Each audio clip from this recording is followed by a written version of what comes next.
Today is April 24th, and the Red Sox ruling has been given.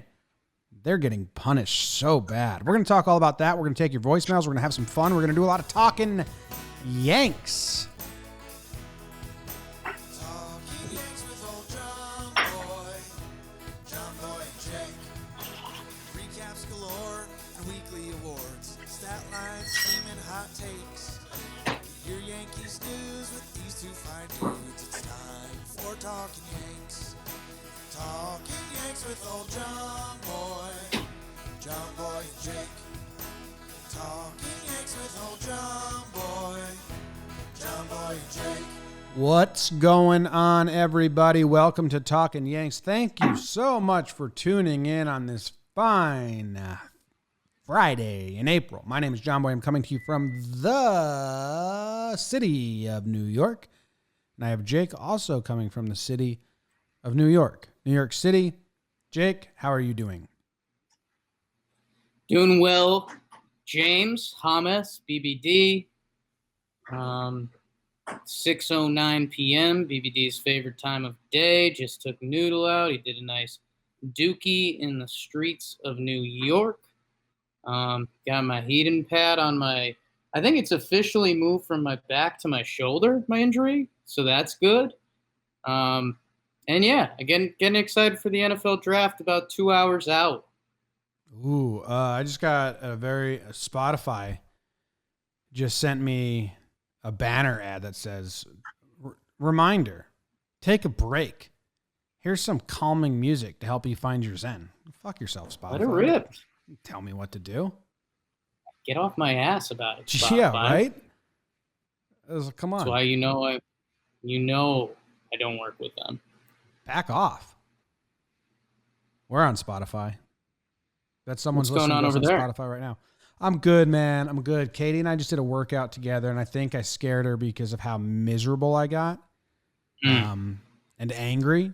Not at her, just at myself.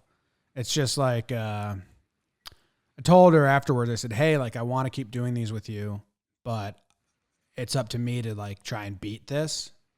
I apologize. It's just a vicious cycle of just, like, so mad at myself. Like, if someone was to hear my inner dialogue while I'm doing this at-home workout video, they'd be sending me Spotify messages. Maybe Spotify fucking was in my brain and they told me I needed to zen out. So, not fun. I get it, man. There's something, I like some nice stuff, but I wouldn't say I'm bougie. But one of the things I am bougie about is a workout. I like a nice gym or a good workout class, a nice yoga studio. Like, I just can't turn on a YouTube video and like do yoga or something like that. Like, my brain just doesn't operate that way. So yeah, the at-home workouts aren't real existing over here. Not that I kind of could right now because I'm still in decent amount of old man pain. But yeah, over 30, not looking good for me. Wow. Yeah, it's just, I'll keep you updated. We'll see. Like, hopefully on week 2, if I get to week 2, I've never gotten to week 2 of a workout plan in my entire life. It's like, I wish I could go play hockey still. There's a rink right by me in the neighborhood. Like, that is something that you play, and while playing it, it helps you stay in shape. Right. Like, that's something that my brain understands. Just like being miserable. Well, some people enjoy working out, and that's good for them. I wish I did. I don't. This episode of Talkin' Yanks is brought to you by Raphael Cohen and Michelle King. Thank you. Yeah, this might be a matchmaking situation. Raphael and Michelle may get together eventually. That's what happens when you co-sponsor an episode. So we'll see if that comes to fruition. I'm rooting for them. As always, those are our two most recent Patreons on patreon.com/talkinyanks. Got some people hanging out in the live chat. I appreciate them saying hi, chilling with us. And Jake, I don't know what I was going to say. So I was going to explain the episode a little bit. We are going to take some voicemails because we do voicemails. So we had a lot of voicemails. Probably going to do half-hour voicemails. And then on the back end of this show, we're going to talk about the Red Sox ruling and the punishments that were doled out to the Red Sox But a little bit different. We're going to put the conversation we had with Trevor Plouffe on our podcast Talking Baseball. We did a full half hour, the three of us, because that is a broader MLB topic. And we're going to put that in here, kind of cross promote, but it's Jake and I talking about it with Trevor Plouffe. And just kind of also just a nice way to let you guys know that if you're interested in the bigger, broader baseball discussions that aren't niche Yankees, if you're like the general baseball talk, we've been doing really good things over on our other channel, Talking Baseball. We've had a lot of professional players come and sit down with us. We've had Jack Flaherty, pitcher for the Cardinals, Brian Dozier, Rhys Hoskins from the Phillies. I'm going to blank on. We had Jason Kendall, who should have been a Hall of Famer if he didn't get injured. Who else have we had? Kipnis.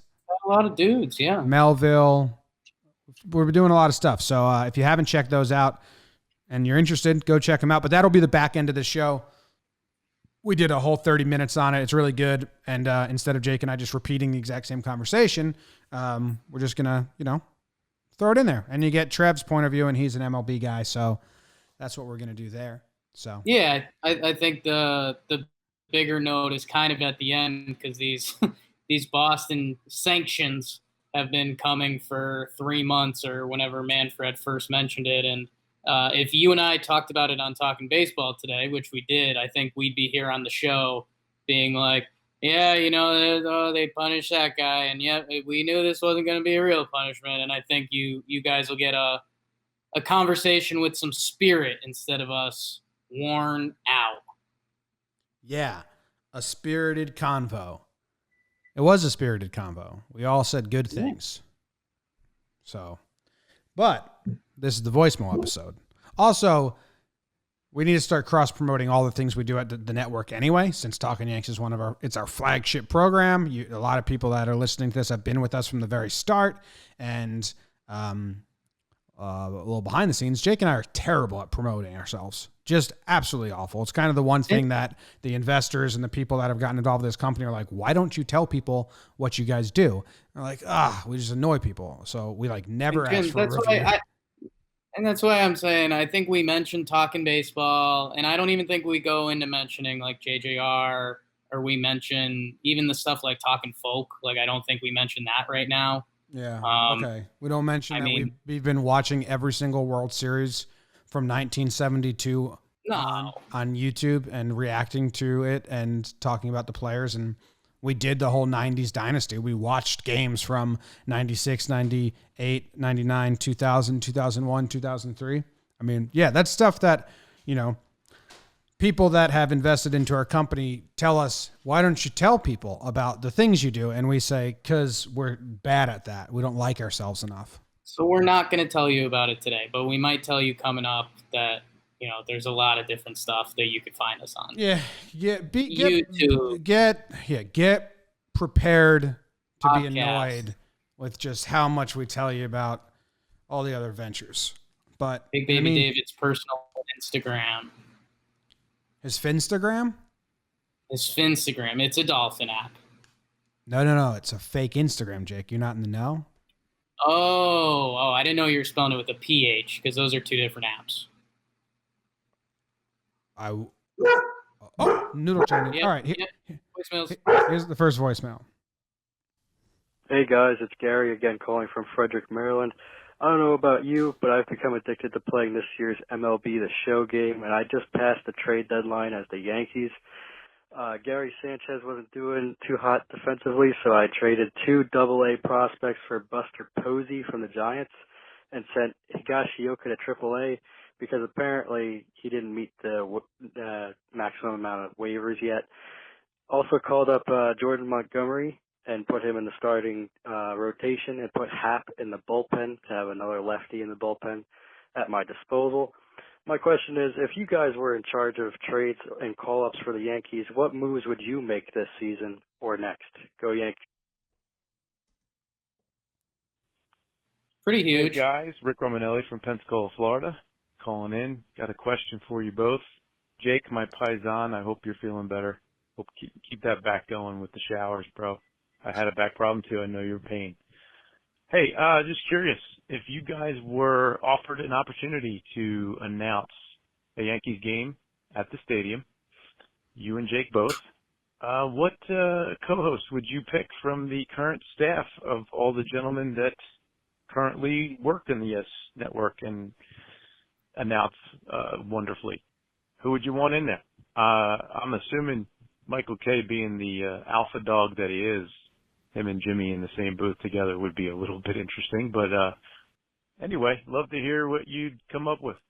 Hope you guys stay well. Bye. Great question, Rick from Florida. And BBD, mark Florida off the map. I know that it's an obvious one, but just I hope you have like a map.com up, and you can just, there has to be a website where you can just put an X over a state or a country. Go on map.com right now. Just please go to map.com, BBD, and cross them all off. Anyway, that's a great question from Rick. I was assuming that do we have to do play-by-play? Because I'd rather do color. So I think that's what's going on here. That makes it difficult because if we're both in the booth, you can only really add one more, and that's problematic. So we might have to split. Because I think if we like I get a day and you get the next day, and who chooses? Yeah. How about it's a double header? I'll take the day game. You can have the night game. Beautiful bitch.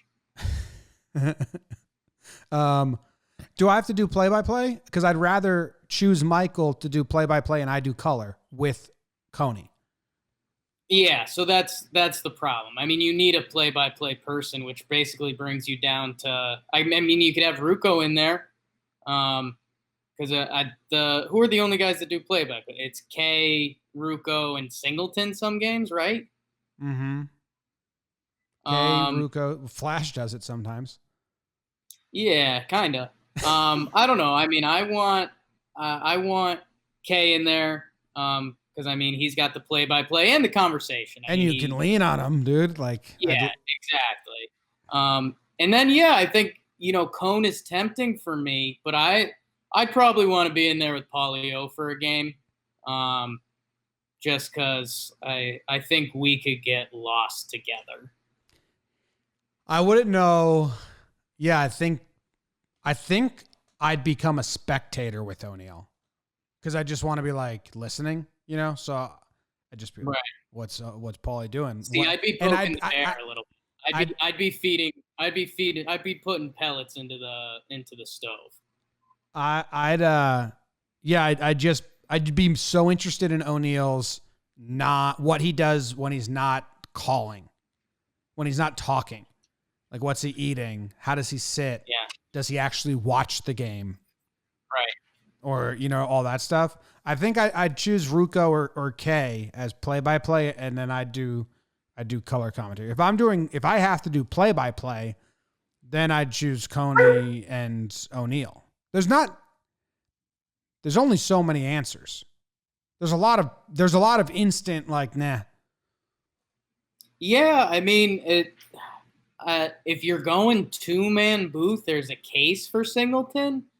No, there's no way. I mean, I like Kenny, but the man's a pro's pro. He can do play-by-play and he can do color well. And I don't know if we're just 2-man in it. Like, I feel like if we're doing 2-man, I feel like Kay would end up looking at us like either shut the hell up or like talk. I feel like Kenny Singleton could do the dance. Here's what I do. I go me and Michael, 2-man booth, right? And we'd rotate play-by-play in color, and then I'd make him judge me after every play. Because that would be a lot of fun. Okay, what you think about that one? How'd I do? It'd be fun for you. The watchers would hate that. Yeah, I don't care about the audience. This is like fantasy camp for me. Okay. Maybe I'll just invite Kay to a game and do this. It was pretty beautiful in the old games on some of the playoff games that Kay and Sterling do that. Yeah, and it's just awesome. Yeah. Did you want to make any trades? Can I go? But that's another not talking situation. What's that? Say it again. Can I go with Sterling and Suze? Because that's another non-talking situation. You're a spectator. Yeah, I mean, you don't even talk. But I might be fine with that. Yeah. I mean, I'd love to go in a booth and just witness. Right? Be interesting. Did you want to make any trades for the first caller? Maybe we'd go me, Susan, and Meredith and just have a girls' night up in there. Could be fun. Yeah, I'm really glad that guy's season is going well, and he traded for Buster Posey. Posey's probably got 10-5 rules. Did the game acknowledge that? Here's the thing. I love Gary from Maryland that he called in and he's engaging with the show. But kindly never call in and tell me about the trades you made in your video game. Yeah.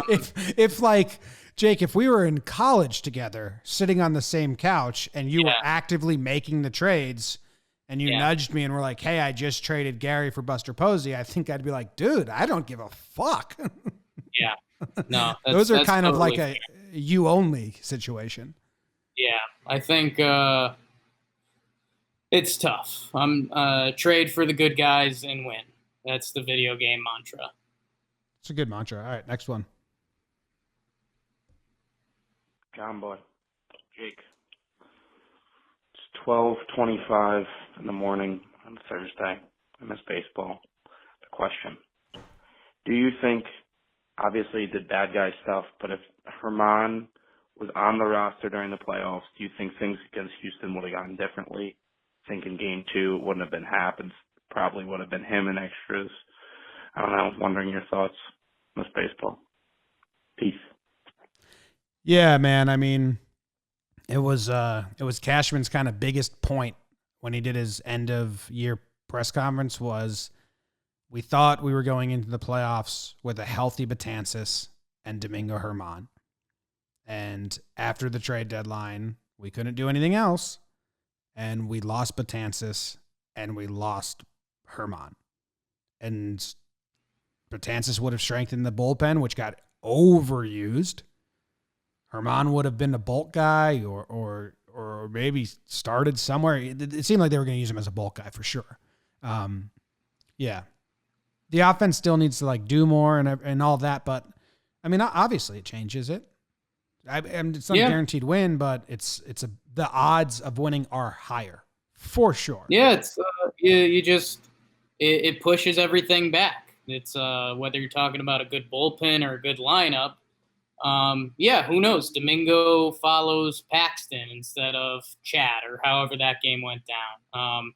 And you just don't know. Can you save a bullpen guy one day and then he rests and they haven't seen him? You could play that game all day, but unfortunately, I mean, it's straight bad guy stuff. So you can't even like Dellin. It's like, oh, maybe he stayed healthy. It's like, no, you screwed yourself. So don't play that game. Yeah.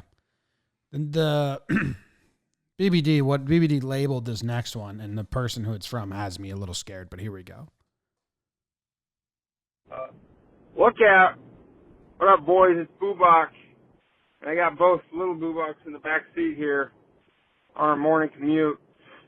Not really a question, more of a statement. I don't, maybe there's a question just questioning other Talking Yanks listeners, but something within the last, since you guys have moved into New York, something that I've noticed, every podcast of yours that I listen to, especially when I'm on the road, and you hear a siren, I'm always looking in my rearview mirror going, where's they at? Where's the siren coming from? And then it dawns on me that, oh, it's on the podcast.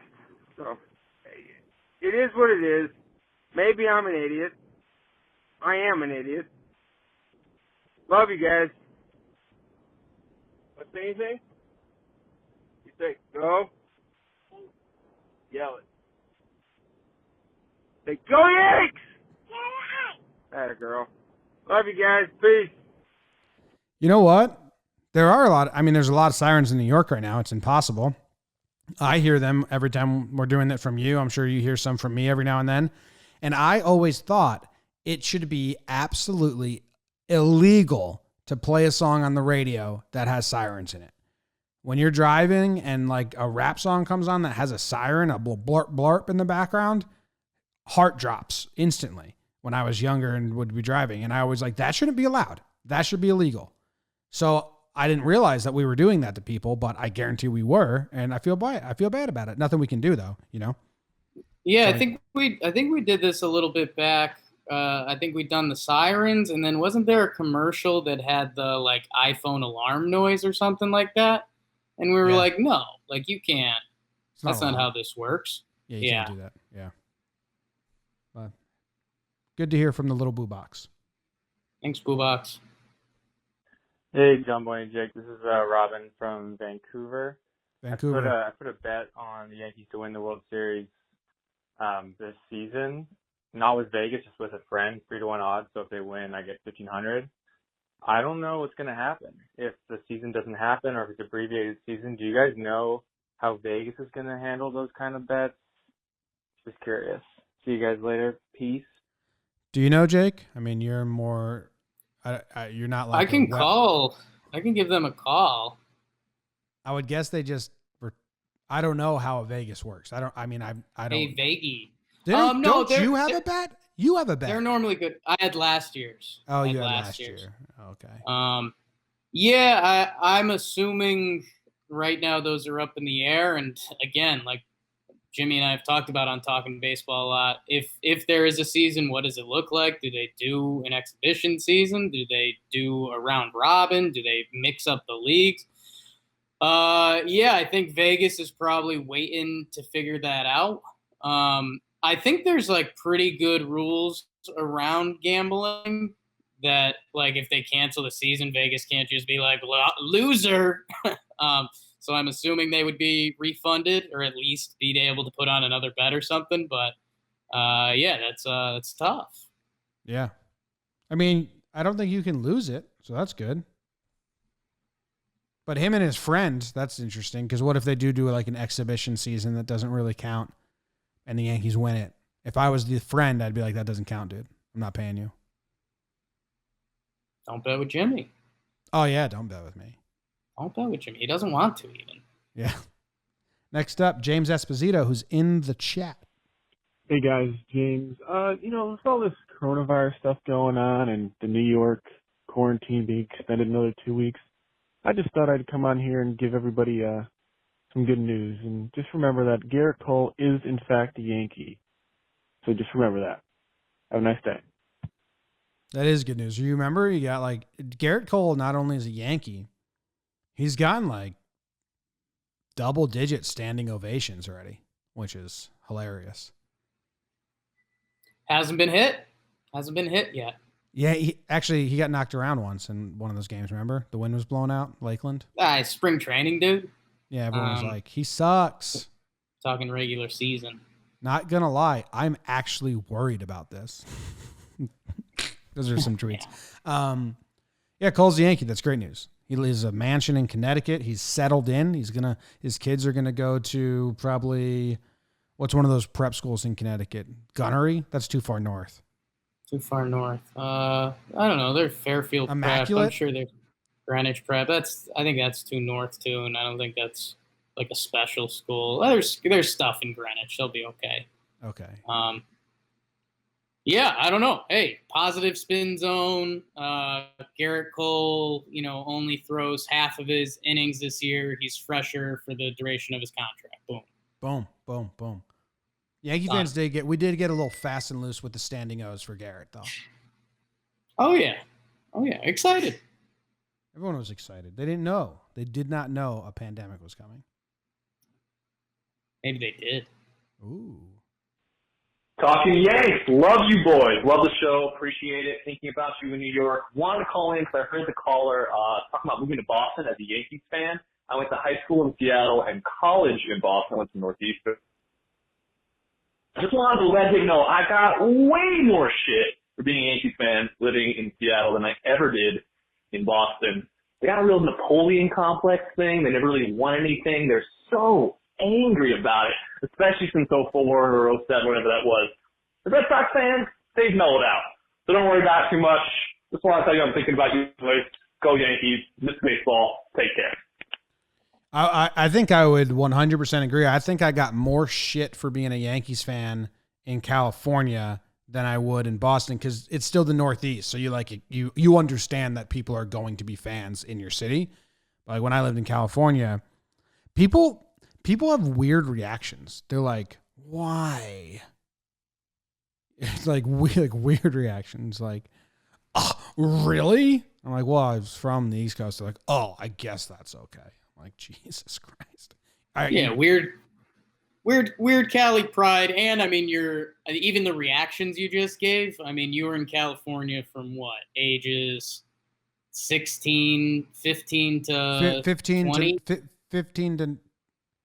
15 to 19 and 24 to 28.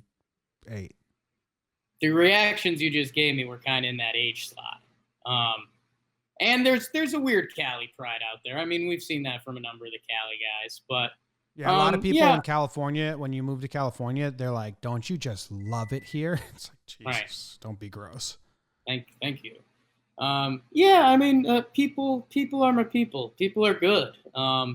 Unless you put yourself in a situation where there's a lot of drinking or a lot of assholes. That's pretty much it.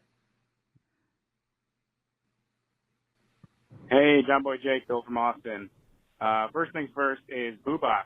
Where are you? We had 2 guys call in from Nebraska 2 weeks in a row. One of them said he was your brother. Just want to make sure you're okay. My question is, I live in Texas now, and they sell a lot of beer with Astros logos on them, and I refuse to buy them. When I lived up in Connecticut, I did the same thing with anything labeled with Red Sox stuff. So I was wondering if you guys have the same kind of superstitions. I don't think JOMBOY does, but Jake might. So, all right. Talk to you guys later. Go Yanks. I think I do. I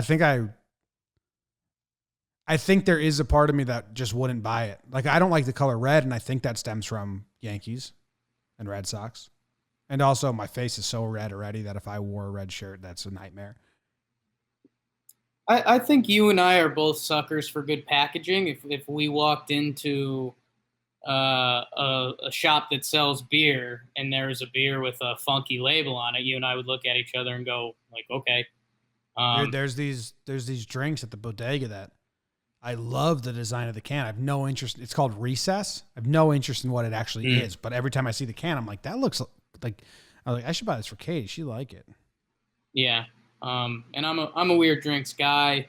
So, and I kind of support marketing because that's what my degree's in. And I'm kind of a pay it forward guy for the stuff I'm into. Like, I watch ads on YouTube because we put stuff on YouTube.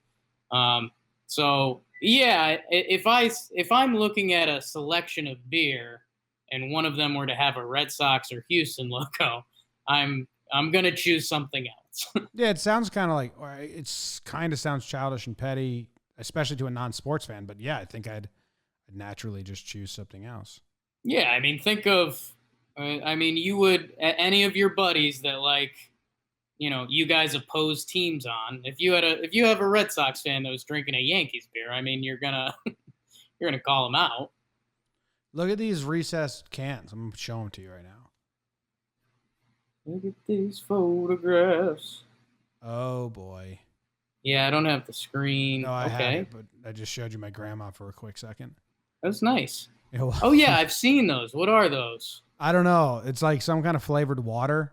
They look like Easter eggs in the cans, so I always like, that's BBD? Cool packaging. Are those seltzers or some shit? Yeah, it's probably a millennial seltzer LaCroix I'm not type familiar shit. with this product, but I mean, it looks like something targeted kind of my way. They look good. I think those are in my bodega as well. Yeah. Dude, my bodega, let me tell you a little secret about New York, and it's not a secret at all. Like, the bodega is technically called Jacob's Gourmet, right? Okay. Now, when Katie and I are ordering on Grubhub, and our bodega is now on Seamless and Grubhub and all that. Huge. So when we're we're ordering from Seamless, and there's not a lot of options right now. It's like very limited compared to what it used to be. Katie and I were going to get like a sandwich place. And then I was like, hey, we need to Google, like, because this could be a Jacob's Gourmet situation where we're ordering from a shitty bodega that's we just don't know because we see only the landing page on the website. So now when I order from Seamless, like Google the brick and mortar and like make sure Google Maps, like what is this place we're ordering from? Double check your work, kids. Yeah. Because I thought the place next to me was just called Deli. And then the guy was wearing a name tag that said Jacob's Gourmet. And I was like, what the fuck is that? Come on. Come on. I guarantee no one named Jacob has ever been associated with that place. Yeah, don't think I've double checked my work either ever. So. Hey, John Boy and Jake. This is Jordan from Louisville, Kentucky. Louisville. Now, that's not Louisville or Louisville. That's Louisville. So Louisville. you can put it on the map there. Put on a map. I was just calling to say that amidst this whole coronavirus thing, we could not forget what the Astros did. I know I'm not mad about it. I'm not still pissed. It is what it is. But I was just trying to think of some hilarious punishments that they should be put through. Like, I thought it would be super funny if they had to, like, wear their World Series ring from 2017 on the outside of their batting gloves when they hit, or if they had to maintain 70s style sideburns for a whole season, or if they had to scarf a Big Mac between the 5th and the 6th innings on a nice hot summer day. I don't know. I was just thinking of goofy stuff that made me laugh. Anyway, thanks, guys. Have fun. I think they should all have to hold 2 sticks of butter while watching games, unwrapped. Yeah. Thanks for calling in, Mr. Manfred. Those were pretty similar to the punishments he gave out. Just eat, yeah, have fun, live life. I don't know. It's gonna be weird, man. Even if best situation we do get some sort of baseball, there's no fans, so the Astros have dodged that. They've delayed it. But again, as Rob Manfred stated, they're gonna have to live with that ring. So yeah, it's punishment enough. Such hell. Maybe they all have to delete their Twitters. Could be cool. Could be all right. Doesn't feel like good growth for the game. No, Manfred was adamant that them getting backlash online is a big part of the punishment. So they have to. Yeah, that's true. You're right. So That's we're back true. to holding 2 unwrapped sticks of butter. We're back to sticks of butter. Just sitting there like this. Butter melting down their wrists, down their forearms, and that Houston. God. Yeah, if it's in the heat, that gets fun pretty quick. Like they have to start. You have to start the game with 2 sticks of butter in your hands. Yeah, every single fan. Yeah, and there's no napkins. Oh, none. Yeah. Hey guys, it's Danny, and I have a potential problem for the Yankees that will happen in 200 years. So let me break it down for you. All right, here's the deal. On the Yankees tournament they had on their Instagram, they have like the best moments, and a lot of the old moments that are great weren't voted as high. What do you think that is? New fans just not respecting the legacy? For example, Gehrig's game streak, which is impossible to do in that day, and even impossible to do today. I mean, nobody gets 162 games a season, was ranked like an 8 seed, while Boone's home run was a 1 seed. Boone's home run is great, but I mean, let's compare the two. Or even, Ruth's 60 home runs was voted against. I mean, that's just crazy to me. What do you guys think? Well, Ruth's 60 home runs, you have a good point there. Ruth's streak, I mean, I did a whole video on it. You deep dive it, it's really not that. It's more petty than impressive. They would start him in the field. The first batter would strike out or hit a single on the opposing team, and then they'd take him, they'd do a defensive substitute, and then he'd sit the rest of the game, and that kept the streak intact. And they did that like a handful of times. Or he would get one at bat in the top of the first inning, get an at bat, and then never see the field. Like this, when you dive into the streak, and this is what a streak is: one single day off ruins the streak, and he has like 20 completely manipulated days. So the streak for me is kind of like, it's pretty ruined already. Yeah, but I mean, think about what you're talking about. You're talking about 20 days over the lifetime of, 2000? But everyone played. Anyone could have done Gehrig's streak if they demanded to. No. I think that's kind of part of it. I don't know. A lot of guys used to play like 162 games. Like playing A lot of 162. guys. Maybe that's even a better example, and I guess it feeds your argument and my argument at the same time. But it didn't happen. No, because it no one just else didn't. No one else forced their manager to do that shit. It never will happen again. And yeah, the Gehrig thing. I mean, there's. Cal Ripken I was watching. Is much more impressive. Watching some. Well, yeah, beat him. Watching some Smithsonian stuff, and yeah, he was a pretty self-conscious guy, so it adds up. But I mean, it's still. I mean, I don't know if we'll see a player touch 1,000 in our lifetime. So. Yeah. That was kind of a bummer for me when I looked into that, and I was like, "Oh my God, It's kind of sad that they cared so much, or he cared so much, to manipulate it so crazily." But yeah, I mean, you're on social media, dude. So like, of course, younger things and flashy things are going to be higher than. Not a super official vote. And also, I mean, Boone's home run is a single moment that you can tie. I was here, I was there, I remember that, and all this to it. Where like Maris's 60 home runs was the course of an entire season, and no playoff. It was just regular season. So there are ways you can value things differently, but it's mostly just because people are younger. Consider myself the luckiest man on the face of the world. On the face of this earth, right? I'm the face of this world. He's the face of the earth. Okay. All right. Not going to limit myself. What's up, boys? Jordan from Boston again. Left my voicemail about an hour ago, then listened to the Twitter questions pod, and my question was already asked. So, new question.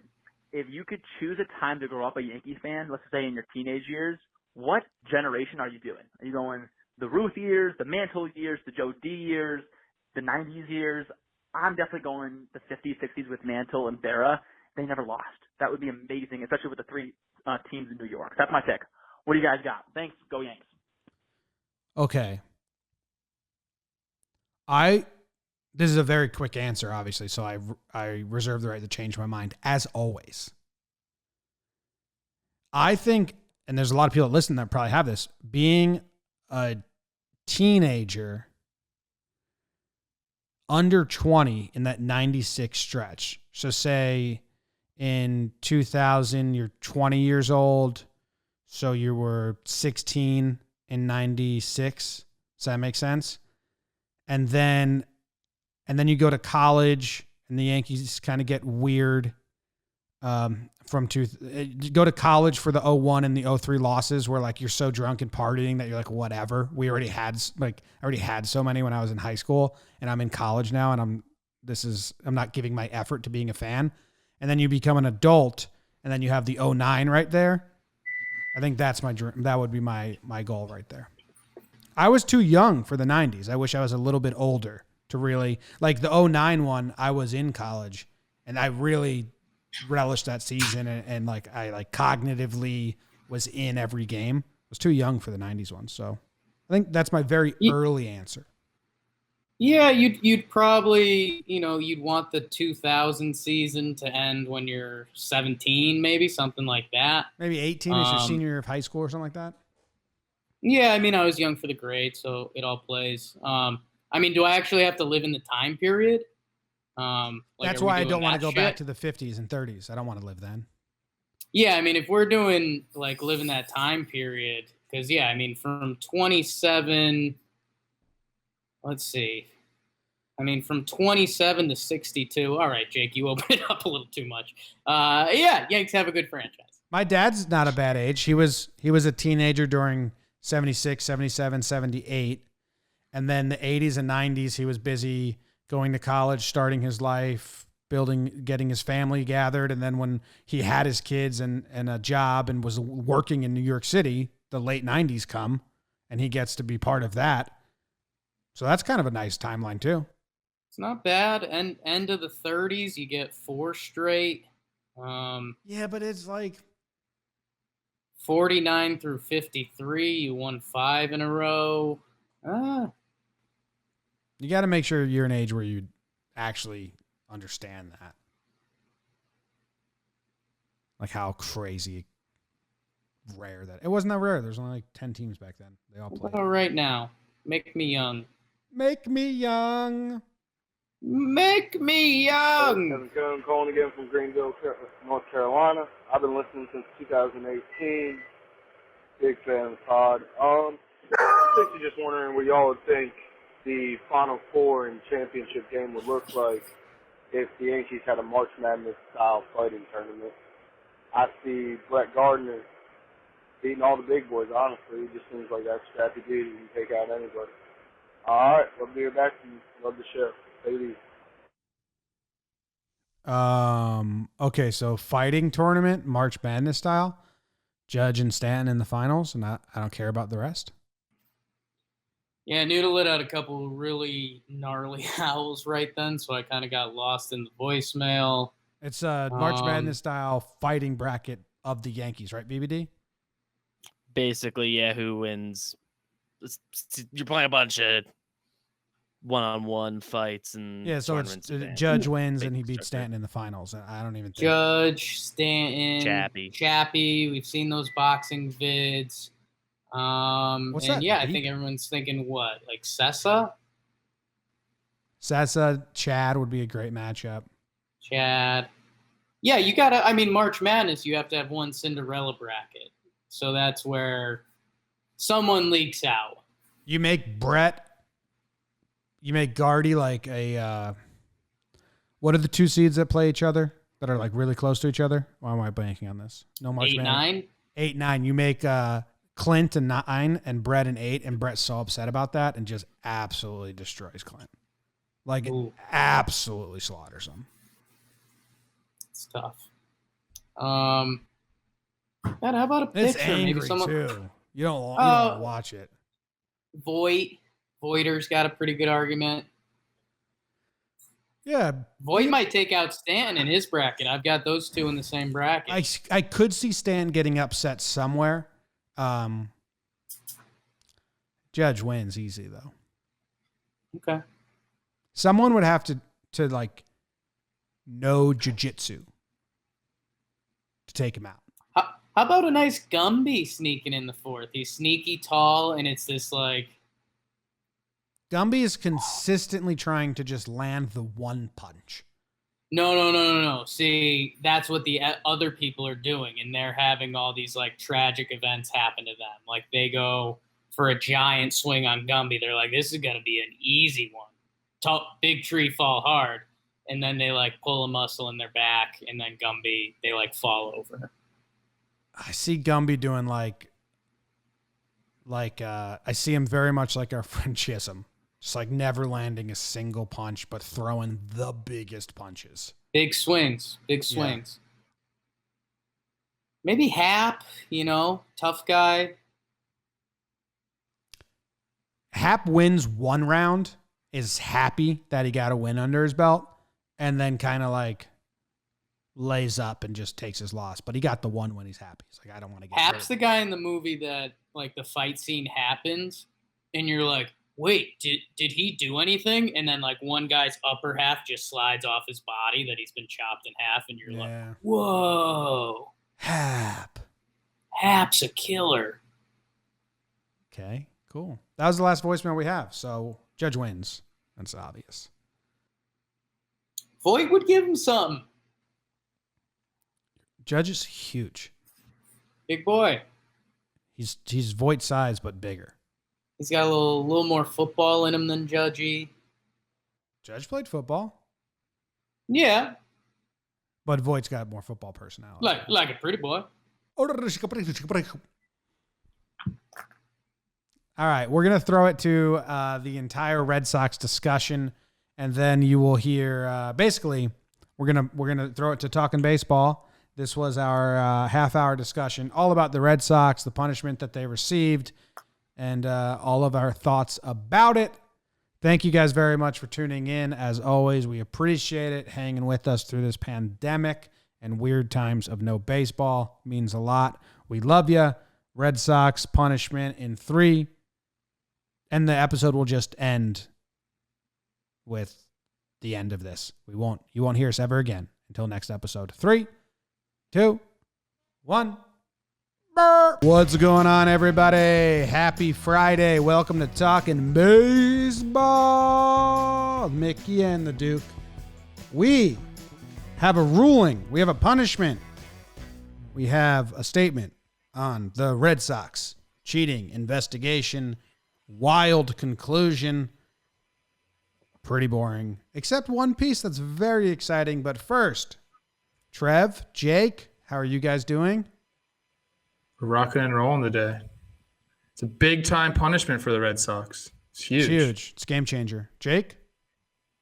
Look good, feel good. Got my draft day visor on. I'll peel back behind the scenes a little. You muted yourself.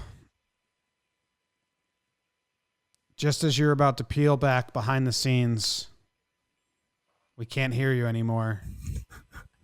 What about now? Now you're good. I think that was a good call by you, just to get everyone even more juiced up for your peel. Yeah, that's how you bait them in. No, we just did an interview for Monday that we're very, very excited about. A little different, a little off speed, if you will. But yeah, I'm excited. Huge NFL draft fan. I think I already said that, but I'm geared up, man. Geared up. Okay. Geared up. Geared Trev, up. we got big news that broke yesterday. The Red Sox punishment. MLB handed it down the day before draft day, which at first I was like, MLB's too dumb to plan that, but they definitely planned it. And we're like, yeah, we'll just put it there and then get on with it. I'm trying to get the Rosenthal tweet up so I can read it for anyone that's listening that isn't fully aware of what the punishments were, because there is a really hilarious aspect to this. Okay, so here it is. They lose their second round pick in the 2020 draft, and the replay operator JT Watkins is banned from baseball for all of the 2020, and he's banned from all of baseball in 2020, and he's banned from being the replay operator in 2021, but he can still be part of the team in 2021. He just can't do the same job he was doing before. He just can do a different job. So they can just make up like a bullshit title like quality control coach, and he can do the same thing but have a different title. And they said Alex Cora is banned for all of this season and the 2020 playoffs, but that is for his participation with the Astros and has nothing to do with the Red Sox. So in conclusion, they lose a 2020 pick and they ruined a guy's life when they didn't have to ruin his life. And that's it. His public life.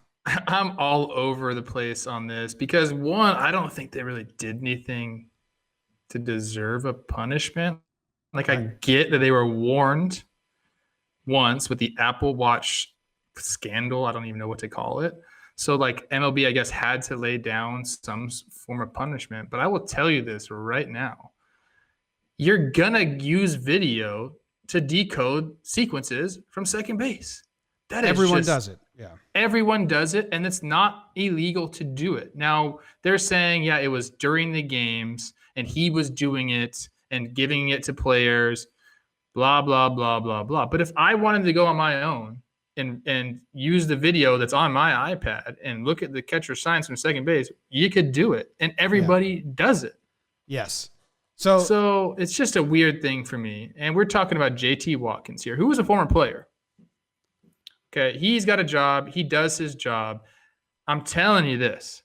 The guy didn't do anything that he wasn't told to do or didn't do anything like that was so egregious that he deserves to be banned for a year. He didn't do anything like that.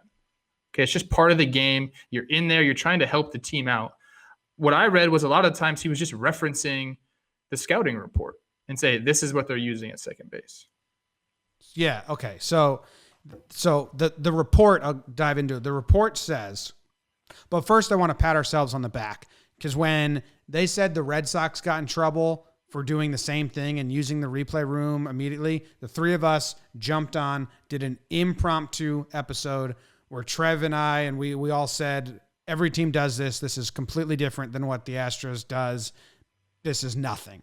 And basically MLB confirmed that. Like this more exonerates the Red Sox than punishes them in any way.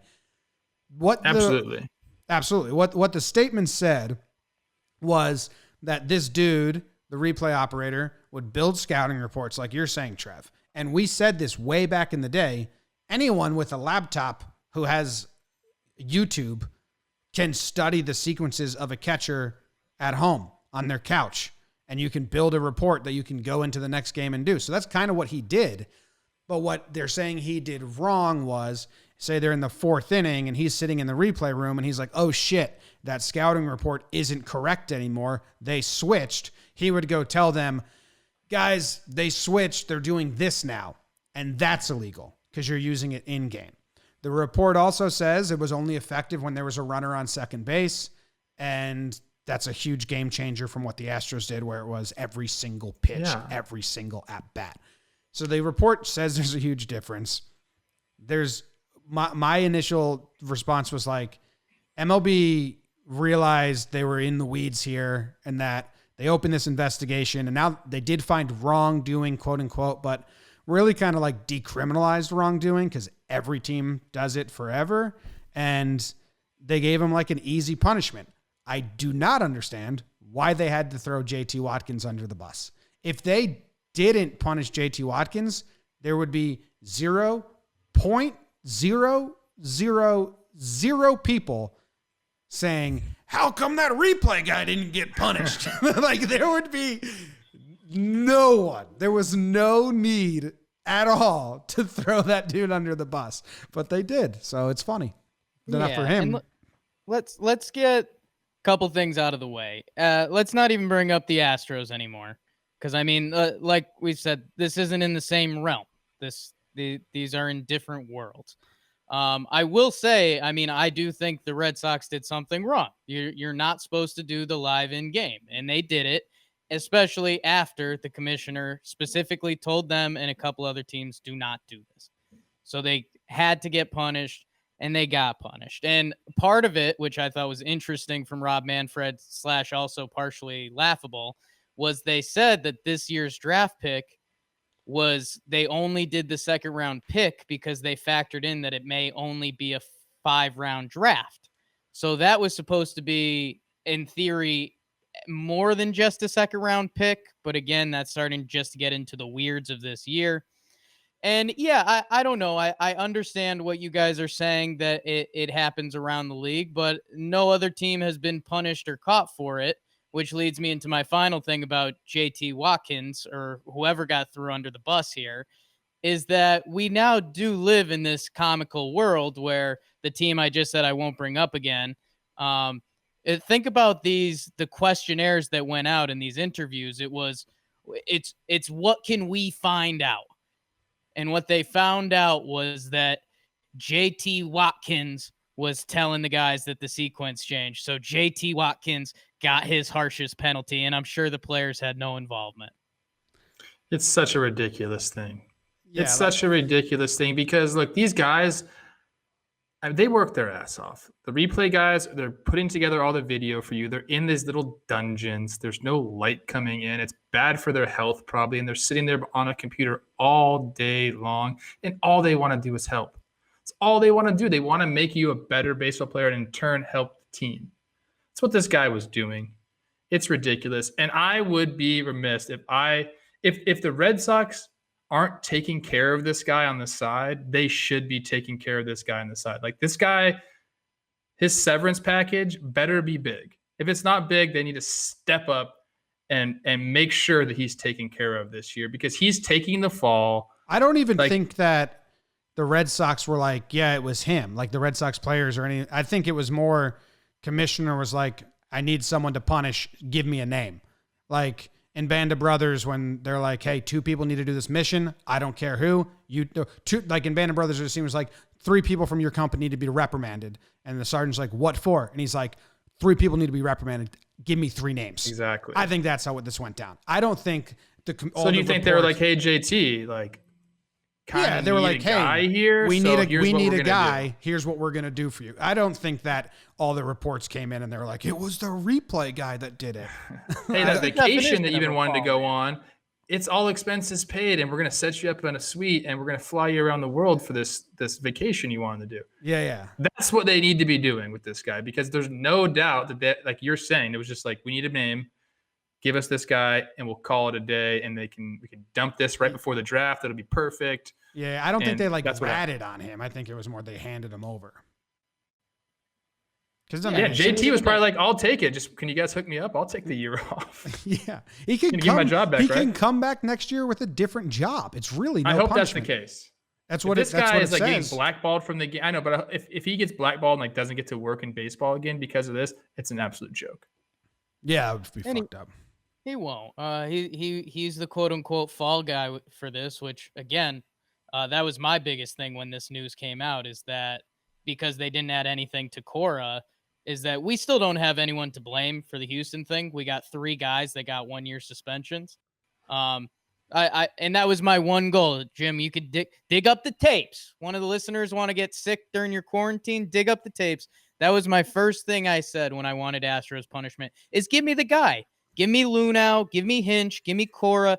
Who was running this? And here I am, 420 part 3, so 423. And I don't know who to blame for the Astros thing, which well, you know who to blame. Everyone. There's a lot of people that got off scot-free. Well, there's other people. You forgot about Carlos Beltran. He also got in trouble for it. He lost the managerial job before he even managed a game, which is incredible. You're also muted Jake. again. You're doing it today. Just making the listeners really antsy. I think my microphone's starting to break over here. I might need a new one. But I'm just saying, think about all the statements that came out after, and Hinch saying, it was players run, and then that thing from the Astros say it was all Cora. Like, everyone that you're mentioning pointed a finger somewhere else, and everyone got the same punishment, except those players have to live with that damn ring on their finger. Such hell. So yeah, you're kind of getting me upset now that you're talking more and more about this Astros thing, and you're like, that's my biggest thing. This Red Sox thing never really mattered. I think we all kind of agree on that, except there's a couple of runners in scoring position numbers that are interesting, but I'm just mad that there's still no clarity from the Houston thing. I want to say this too. Someone could have been blackballed. I want to say this. They says that Alex Cora had no knowledge of this. That's BS. Okay, like, of course he knew this was going on, and he didn't care because it's not that big of a deal. But to say that he had no knowledge of it is just a flat-out lie. It's a flat lie. Dude, this whole thing reeks of Manfred being like, I fucked up the Astros thing. I opened up another investigation when I shouldn't have because I'm just going to fuck this one up. Let's just get rid of this immediately, and just dumped it before the draft and gave no punishments and was like, I'm done with it. Because if he wanted to punish people, there would be a lot of things he could do. He doesn't want to. He just wants to get... The whole thing's fucked up. I mean, he messed up the Astros thing, and the Astros players and the Astros organization spit in his face. Like, he did them the biggest favor, and then they just made him look like a dummy. And he was like, well, shit, I was helping you guys out. Now you have me looking like an idiot. He's like, I'm not going to do this again. They pushed the Red Sox investigation for 3 months, hope people forget about it, and then slowly leak it before the thing. The whole thing's been like ineptitude. It seems like a decade ago that Carlos Correa got on MLB Network with Ken Rosenthal and told Cody Bellinger to shut the fuck up. Do you remember that? We were so excited for this season because shit was going down, and then all of a sudden, 10 years later, here we are. Yeah. And nothing's going to happen. Not one damn thing to those guys. Nope. Yeah. And it's funny that, like, why didn't the replay dude for Boston get banned and punished? Why for Houston? For Houston, yeah. What the commissioner knows about Codebreaker, and the crew from Houston that was doing the same thing they're saying JT Watkins did, but they didn't get punished. So, like, any way you try to add all of this up, it doesn't. It's just the biggest complete mishmash dumbness or whatever. I apologize for laughing at his expense, But the fact that they just threw his name out there to the wolves is hilarious. Like, that was my first instant. I just laughed. Like, yeah, we caught the guy. We got him. We got Bin Laden. We got the infamous Fogel. I really, really think that he's probably like laughing. Like, this is funny. Like, my name is in the news. They just took care of me this year. I'm probably making triple what I was making doing replay, and I have the year off. I really hope that's the case. I hope he's not He even doesn't like, deserve to like go through a year of misery and no pay. I hope he's not even the main video guy. I hope like every organization kind of has someone that's like just around. And I hope he was the around guy, and they looked around and JT was like, yeah, absolutely. I really hope that's the case, man. He Be doesn't a deserve Red Sox this. hero. JT Watkins won them the 2018 ring. I think we're all Do you realizing. know the pressure that those guys are under? Like when a player comes in and is like, show me this or tell me what happened. Like they do it because it's like they want to help the team. That's their job. So like for him to just like get thrown on the bus is, like I said, it has to be that they're like, JT, we got to give him somebody. Take your year off, bud. Yeah, I don't believe that here. like the commissioner was investigating and like interviewing JD Martinez or Benintendi and those players were like, well, it was JT, you know? Well, no, but it was laid on to them. It was, did JT Watkins give you information between innings? And they were like, yep. And they were like, did you use the information? No. Yeah. Oh, Okay. we can't prove it. That sounds probably like how it went down. I mean, those fuckers. Then don't let players in the fucking replay room anymore, dude. Like they can't be allowed in. If that's what's going to go on, we're going to get replay people in trouble now. Don't let players back. It's a very MLB created this mess. They put iPads in the dugout for God's sake. They gave the replay live feeds of every camera angle. Several live feeds of all different camera angles, and didn't think teams would use them to their advantage, and then found out teams were using them to their advantage, didn't do a thing about it for 2 full seasons. Then it finally gets public. Now they're forced to do something about it. And it's their doing. It's so stupid. Just take it away. Why does it have to be anywhere near the clubhouse? The replay rooms can go up in the press conference section by the TV stations. The cords can be a lot shorter and they can just chill in there. And then players can't go up and down. They just call the bullpen phone and be like, yo, challenge that one. Like there's so many ways to avoid all of this, and MLB just was dumb.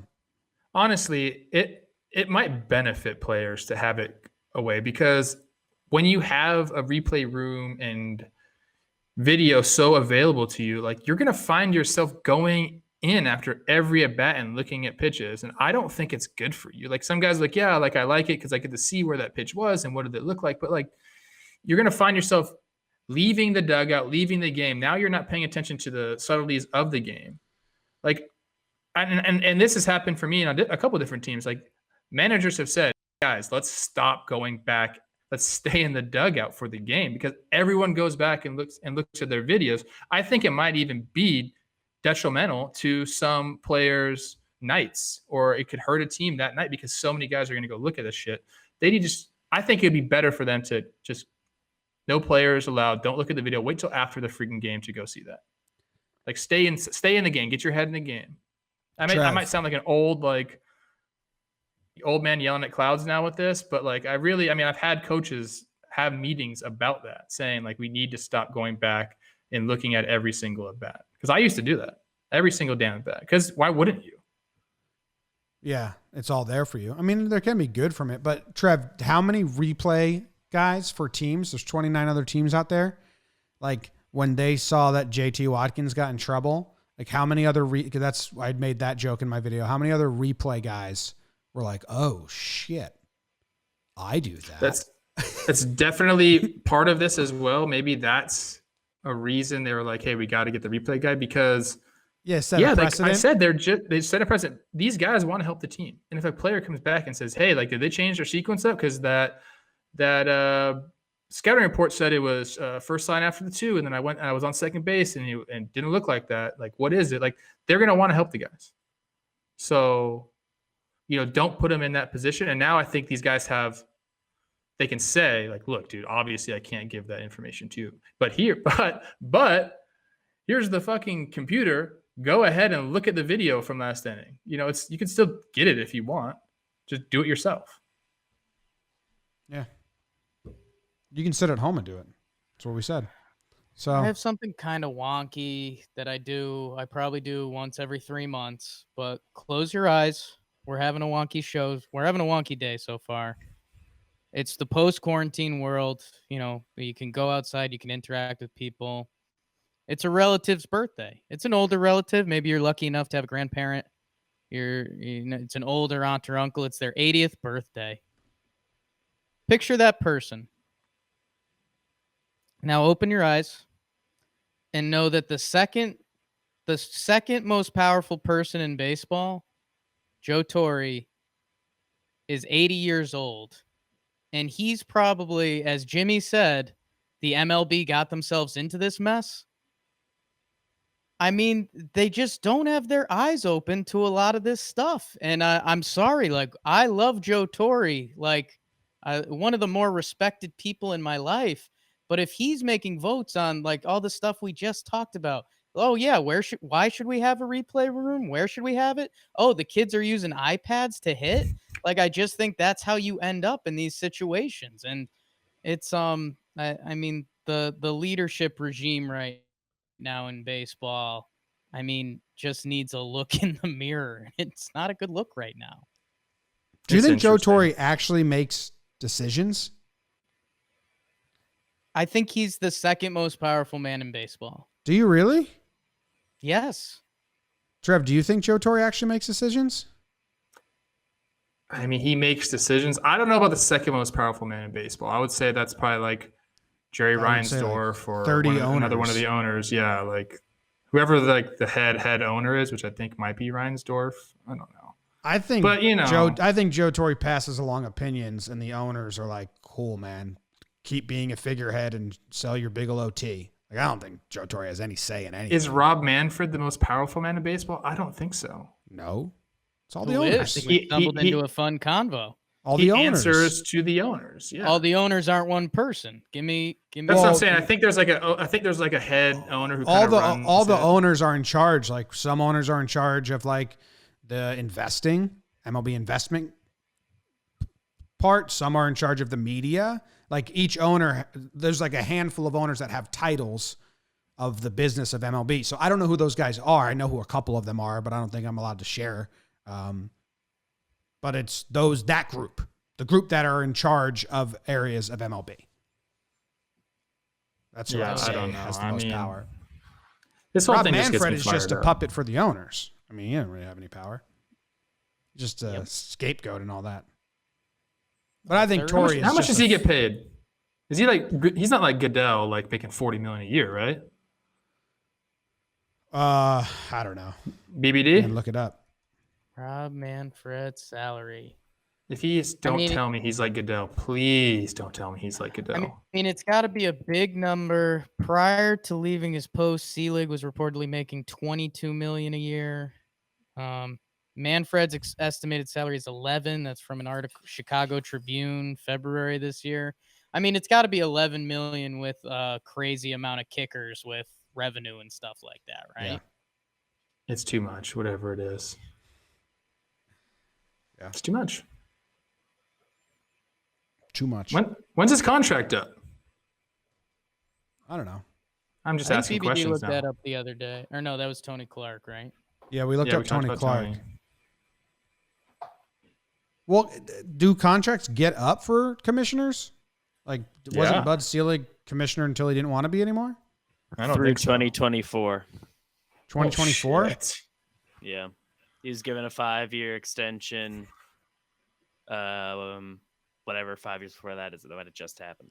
What good moves has Manfred made?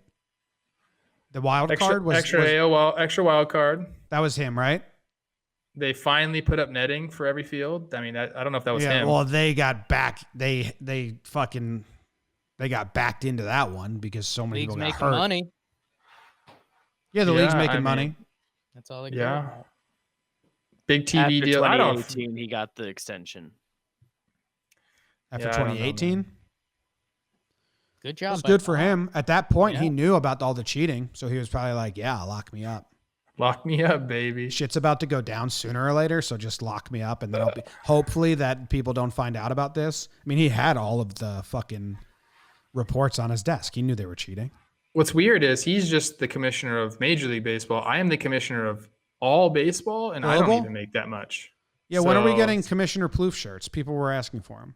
we really need them. I think that there's a few things I need to take care of before we get that. I'm a man of the people. I need to get the work done before I sit and take my treasures. I don't need That's a true. shirt right now. I have That's work true. to do. Hey, well, hey, things are going to start falling on your head, Trev. You better be prepared. I'm ready for it. I'll answer questions truthfully. You're just a puppet for the owners of global baseball. Nobody owns me. That's the best part of it. I am empowered over all leagues. Mexican League, I got power. What about- Venezuelan Winter League, I got power. What about the Russian league? Only one I haven't been able to infiltrate that yet. Yeah. It's tough. Yeah. Yeah. How about ESPN asking to broadcast this Taiwanese baseball league for free? KBO. We talked about that. Oh, it's a KBO. It's a KBO. We talked about that on JOMBOY Jake Radio, and I stepped in real quick and it's like, excuse me, absolutely not ESPN. I mean, I hope that's not true. Like, I cannot believe ESPN. That's would try to. 100% true. Yeah. It's just so bad. Like, I believe it's true. I just don't want to. Like, it's fucking so stupid and such a bad look by ESPN. It's good for ESPN is on its last foot. Yeah, it's true. The only thing they have going for them is like they're owned by Disney or whoever the fuck owns them. Yeah. Stadium's coming for him too. All right, now close your eyes and picture a 90-year-old man. Okay, I'm there. That's the exercise. Just That's it. I did it. ages. Yeah. Done. Cool. All right. Well, there you go. There you have it. Nice, quick little Friday episode on the Red Sox news. It's all a joke. Everything's kind of been a joke regarding these two investigations. Just ridiculous. Yes. So can't wait till more comes out. BBD, later on. closing thoughts? Just glad we got Watkins, that bastard. Thank you. Thank you. Thank you, David. I miss the Carlos Correa WWE promo.